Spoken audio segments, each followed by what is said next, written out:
I see it slightly differently. Okay. When I hear President Macron speaking and Angela Merkel speaking, I hear the voice of those that are trying to preserve the multilateral fora, which was developed after the Second World War. There was no EU flag that you could fight under before the Second World War took place. Now, today, who are the two people that are deconstructing the international world order? It's President Putin and President Trump working hand in glove. And you have then the Chinese coming on board because it's in their interests to make sure that a multilateral floor isn't the point doesn't that exist. He was attacking President Trump's America First policy. But are we genuinely saying that Emmanuel Macron does not have a France First policy? Because if he did, or if he didn't, we look at the Khashoggi murder by Saudi Arabia a few weeks ago.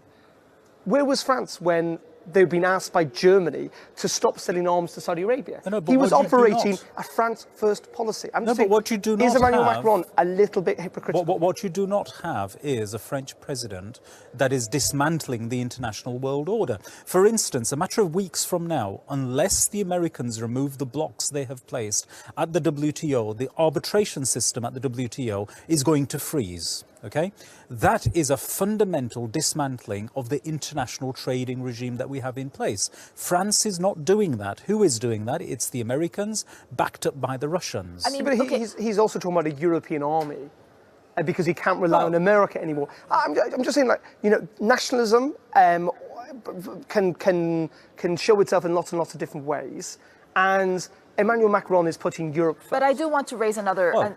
Another point, because we were talking about the message being for Trump, Putin, and people outside of Europe, but that there's also the inside kind of nationalism that they're having to deal with. I mean, for a ceremony that unites them, don't you see? Is it the cracks in Europe, the rise of nationalism in Europe, creating that division? Also the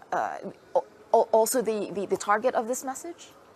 I think, well, I don't. I think Emmanuel Macron's message is not to Marine Le Pen supporters, but he does have to address them from time to time, and not has to appear. But to say to Europeans, like, there is this rise of nationalism, and we should come together, and this is the vision of Europe that we have. Those coming up. Look at the two people giving that message. Both of them have had to fight those nationalist elements.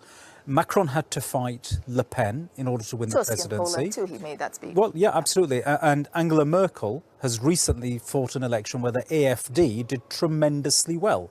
These are all nationalist forces. And then you spread out from that. You look at Hungary, you look at Poland, you look at Spain, what is happening there. You look at Holland, the situation that's emerging there. You look at the Brexit situation, and it all points in one direction. Or you look at the French government, who are turning away refugee boats and saying to them and refusing to let them dock. Again, what is that? I don't know. If that wasn't happening in France, Emmanuel Macron might well say, well, that is French nationalism expressing itself.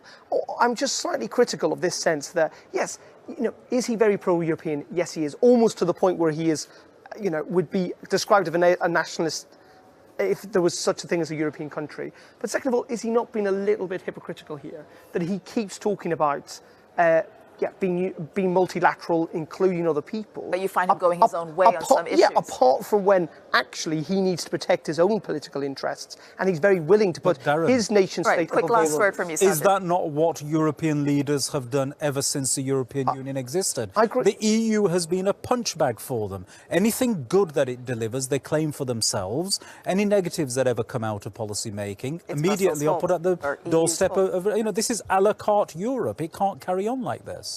Well, there you have it. I think that's going to be a longer conversation. It is. I don't feel like it has stopped. We're not going to settle it in 5 minutes, I promise. But